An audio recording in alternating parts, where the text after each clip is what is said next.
Shutdowns are a part of life for autistic adults. Although you may not be able to completely stop experiencing shutdowns in your life, there are things you can do to reduce the number of shutdowns you may experience.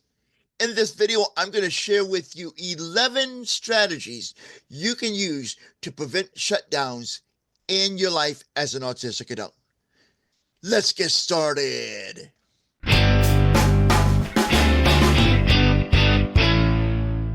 Hey, Define Yourselfers, I am the Confident Autistic from theconfidentautistic.com.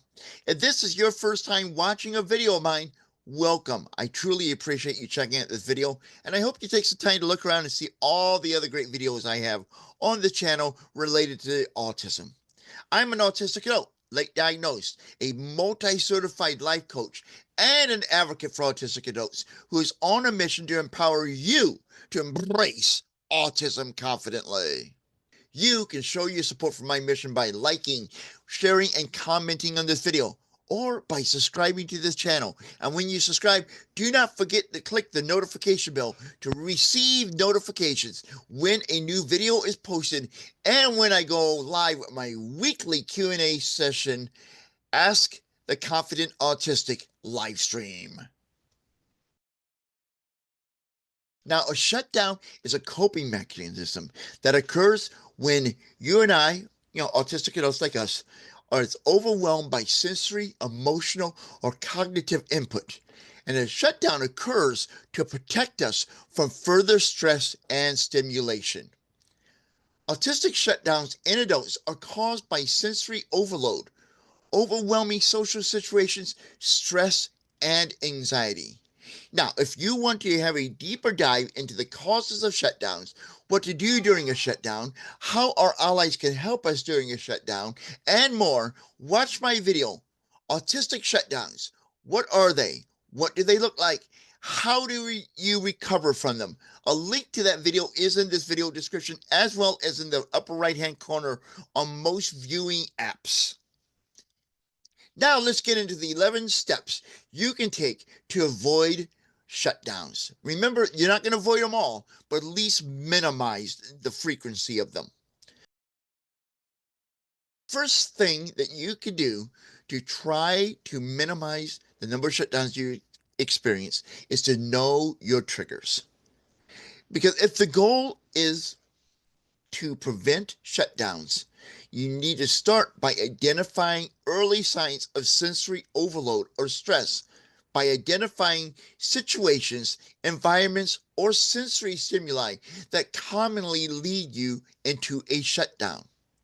And because these are known as triggers. And that's what I mean by knowing your triggers.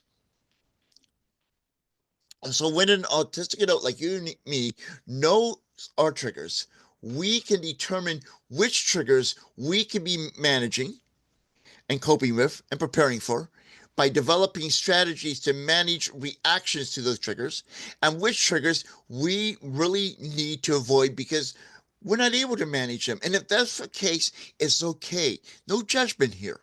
No one can manage everything. All of us have triggers. Every person does. I even think autistics have some triggers. Just have a conversation with an autistic person, bring up certain topics, and man, they get going, especially politics. I stay away from those for that reason. But that seems to be a trigger for a lot of people.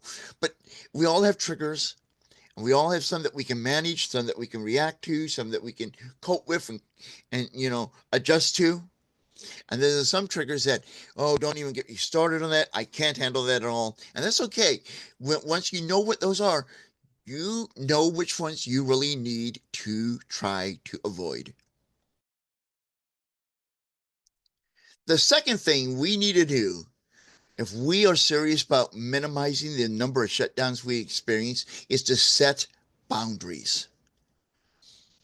Once we know what our triggers are, and once we have determined which triggers we can manage and which ones we cannot manage that we need to avoid, then it is time to set our boundaries.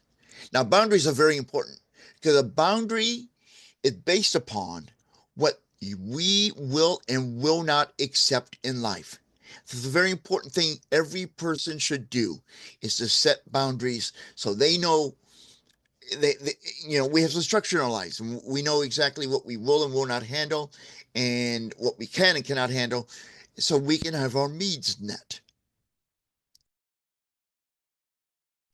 And speaking of needs, our third thing is to respect our personal needs.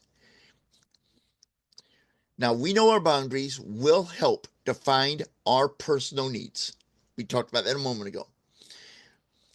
And our needs should include our safety, appropriate sensory regulation, and a level of social connection that feels comfortable for us. That should be part of our needs and our boundaries. They kind of overlap, and that's cool. Now, respecting personal needs is essential because when you start respecting your own personal needs and your own boundaries, it will send a clear yet subtle message to others of what is acceptable to you and how you expect people to treat you and what you will and will not allow in life. This is why it's really important to identify our triggers, then set our boundaries, and make sure we're respecting those boundaries, which is respecting our needs, because we're setting a tone and showing the world what we will and will not accept. And it's a clear yet subtle way. Instead of us having to preach things, people can look at us and observe them, and they can see. And it's a way of saying what we need without having to verbalize it, because sometimes verbal expression can be difficult for those of us in the spectrum. The fourth thing on our list is to create routines and structure. Now, I don't need to really tell you that much about how much routines and structure are important to many of us on the spectrum, including myself, because it gives us a predictability in our life, which is something we crave because many of us, including myself, do not do well with change or uncertainty. So it's important for us to create routines and structures, and this will help us minimize our shutdowns in our lives. Now, creating a predictable daily schedule and routine can reduce an autistic adult like you and me anxiety and help us manage sensory overload. And those two actions, reducing anxiety and managing our sensory overload, will help us reduce the number of shutdowns we will experience in life. Taking breaks is another important thing we need to remember to do. Because while many of us on the spectrum feel that we must go nonstop to keep up with our holistic peers, it is important to recognize when to take a break from stimulating environments. And when taking a break, it is suggested that we decompress in a quiet space, which means taking a break. Find somewhere quiet to be. Otherwise, you're still going to be bombarded by sensory issues, sight, smell, sounds, whatever. You need a break for that. So you need to find a quiet place. Now, when you're taking a break, this this next item on our list is very appropriate to do. And it's the sixth item on our list. And that is to engage in self-care. Now, self care is one of the most important steps every autistic adult can take to take care of themselves. Self care does not only help with reducing shutdowns, but it helps with sensory overloads. It helps with so many things.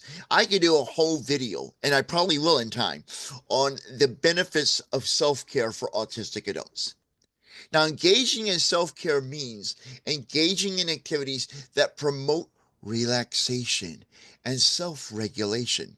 Self care activities include deep breathing, meditation, exercise, or listening to calming music. Another thing we need to do is to create a low stimulation environment. Now, creating a low stimulation environment can help minimize, possibly prevent shutdowns by providing a space to retreat to that will help us minimize our sensory overload experiences. Now, one of the great things about the low stimulation environments that we can create, they can also be used as a great place to retreat to when you need to take a break or when you need to engage in self care. Sensory management is another strategy that should be utilized to help minimize, if not prevent, shutdowns. If sensory overload is a trigger for you, which is common for many of us in the spectrum, then try using sensory tools like noise canceling headphones, sunglasses, weighted blankets, or fidget toys to manage overwhelming sensory input. Now, we cannot succeed in life alone. If we could, why are there other people on the planet? I say that all the time. So another additional strategy we should use to help minimize, if not prevent shutdowns, is to be able to communicate effectively with others. Now, once we have defined our personal needs, we should let others know about these needs, and we should share how Autistic can support us in preventing shutdowns or responding to shutdowns. Because our allies are there to help us. They're there to support us and encourage us. So this is why you will hear me at times say it's very important to prune your garden of friends and get the people in your life that really support you and accept you for who you are. The 10th strategy on our list is to educate others about autism and about autistic shutdowns.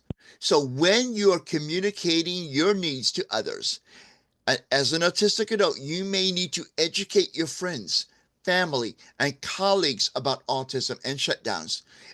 And the purpose of doing that is to foster understanding and support from your allies. Last but certainly not least is consider seeking professional support. Never overlook the role that a professional, such as a therapist or a counselor specializing in autism, can play in helping you develop personalized strategies for managing shutdowns. Now it's your turn.